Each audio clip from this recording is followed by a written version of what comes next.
Yeah, I want to ask the question. Does it bother you if a figure is hard to assemble or pose? Because Ooh. this can be interesting. And I want to give an example here.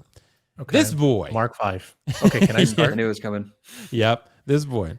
And also, I mean, there are other figures we could look at because, Sure. Leia, I'll start with you because I know you love Damn posing. I've it. been posing Hmm. recently and I love the Durasteel Mando figure, but Hmm. that thing is a bitch to pose because of the fat suit. Mhm. You're So, not a good poser though, that's why. Mhm. no, I've gotten better. I'm improving. I'm evolving over Doesn't time. say a So, lot. yeah, I mean, yeah, it's better than yesterday. So it's all good. It's all good, I'm bro. just kidding, man. But so as far as like, for example, assembling like this Mark V, I know a lot of people lay out, Calvin was kind of going back and forth on it. Other people, I was considering, as you know, getting this at one point. And then I saw some people like saying like, oh, I got this in hand. It's so difficult. And I was like, yeah, I'm gonna head out. I'm gonna pass on that one. That's Mhm. basically what happened, right? So Leia, what do you think? If a figure's hard to assemble or pose, does that bother you as a collector? The thing is, because of I had so much, I mean, the expectation for this piece and what I wanted to see from it, I was just hoping, um, that it would live up to those expectations, and it didn't. I just don't, to have this, I don't like, put it this way, I don't like a figure that's gonna have a risk factor. And Mm, to me, this has definitely a risk factor. So that's why I was like, you know what? I'll just stick with my Mark V figure and just leave it at that. I don't need this. As long as I have the Mark V, I can still accomplish what I want to. I was so disappointed that to hear some of the things that we got. I know some people said they didn't have a problem with it, but for me, I just didn't want to go through the hassle. So I'm just like, nah, I'm good. I'm good. right. Well, And I don't, and I just don't. I think, and there's not too many figures out there that Sometimes it just depends. If the figure has presence, then yes, I'm all in for it. But if it's a hassle, then it's like, yeah, Iron Man. Like, put it this way, man. Iron Man figure in general right now is already a damn hassle to get those batteries in. yeah. So just imagine when you have to piece everything together. It's just a hassle already. So yeah, that's why I passed on it. Yeah, makes sense. And I know these troopers were never everyone's favorite to begin with.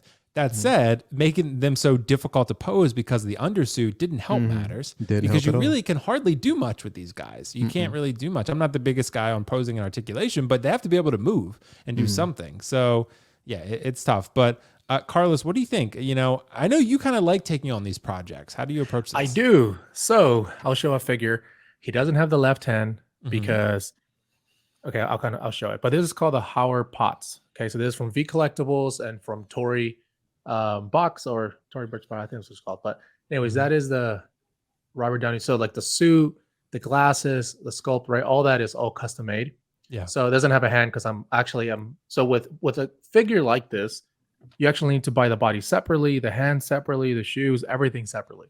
So Mhm. right now I bought like 3 pairs of hands, or had 3 pairs of hands for a gripping hand for the right length or grip width for the suitcase that it's going to be holding on. So for me, I like this if it's a character I definitely want and it's a figure I 100% want to go through the trouble for. The Mark V and Iron Man, I definitely want it. I actually bought the Mark V suit with the racetrack diorama base so that I can put the Mark V suit up on top of it. So it's a nice. So they both go together, and the Mark V will go on the Hall of Armor.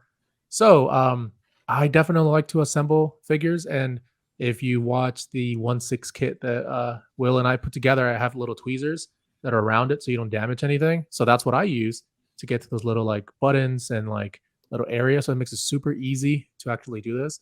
So yeah, I actually enjoy it, but I can tell you like if this was a figure I didn't care for or I was just like okay about, then yeah, definitely not. Because this like for like this Howard Potts that I have in front of me kind of would be similar, I guess, to the Mark V suit up.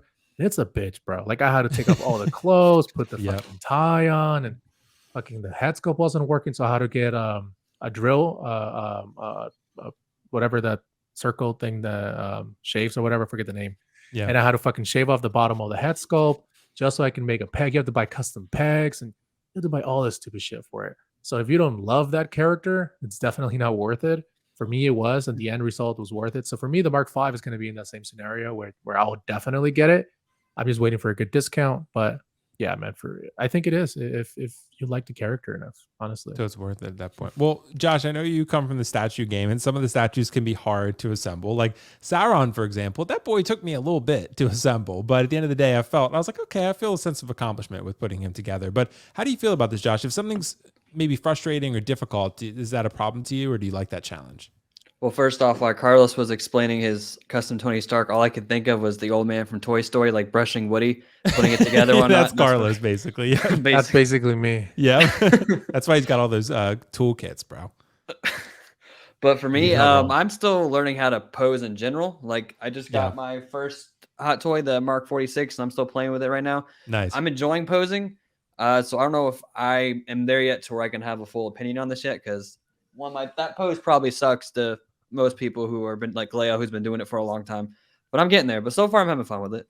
Nice. Well, dude, you're going to see what posing life is like. It can be really fun and rewarding. Sometimes it can be frustrating if you break a wrist peg or do something like that. So just got to be really careful, bro. Really, really careful with this stuff. Statues the same way, so but yeah, it's the same. Yeah, for me, I don't like when things are frustrating. I said that in my Joker review. I was like, I like when things are simple. And I know some people have raised that concern about rooted hair. Rooted hair, sometimes you have to mess with over time. Mine has been pretty fine so far. And same with the statues. I have the Queen quarter scale Joker. Hair is totally fine. Hasn't really moved. Pennywise half scale. I did have to brush that Pennywise at one point. And that was kind of awkward. But other than that, it's been totally fine.